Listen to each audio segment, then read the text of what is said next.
Hey everyone, in this video I'm going to explain the Actions button in Indition CMS. We can start on the dashboard page, and then on the left, hover over the landing page icon and select Pages. And then in the top right corner, next to Create Pages, you will see the Actions button. And just like it sounds, it is used for a variety of different page actions. So let's start off by clicking on that to see all the things we can use it for. So we see we have a variety of different page options to pick from. We have Create Pages, which creates a new page. Activate/unarchive select pages, which activates or unarchives pages you have. Deactivate selected pages, which deactivates the page so nobody can see it on the live website. Archive selected pages, which archives your selected page. Copy selected pages, which copies your page. Export pages, which exports the page as a PHP file.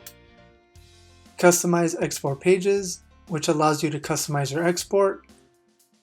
Import pages, where you can upload a HTML, CSS, JavaScript, or PHP file to your web page. And delete selected pages, which is pretty obvious, lets you delete the page.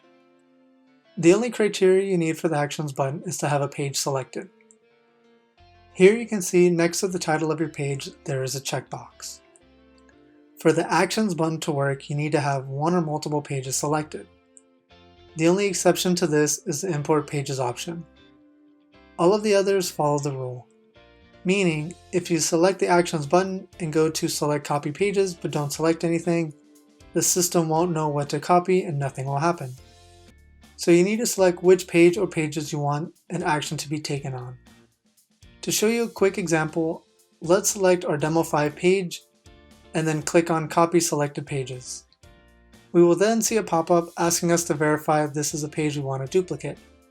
Heads up though, if you select a group, it will select all the pages in that group. Luckily, the verification pop-up is there to make sure you don't end up copying a bunch of extra pages you don't want. So we can have the Demo 5 page be selected and then click Yes. It will then ask us, do we want a copy of all the revisions under that page, meaning everything we have done or just from a certain section or time frame. Meaning I only want to copy the latest version of this page.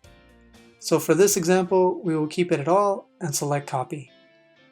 Now we can go find it. As you see, there's a Demo 5 and copy of Demo 5. And to change its information, just select on it and click on the Properties button, and we can change and alter the name from there. And there you have it. Hopefully that helps explain how to use the Actions button in Indition CMS. And if you liked the video, don't forget to like, and please don't forget to subscribe to know when a new video drops. Thanks again, and we'll see you guys in the next one.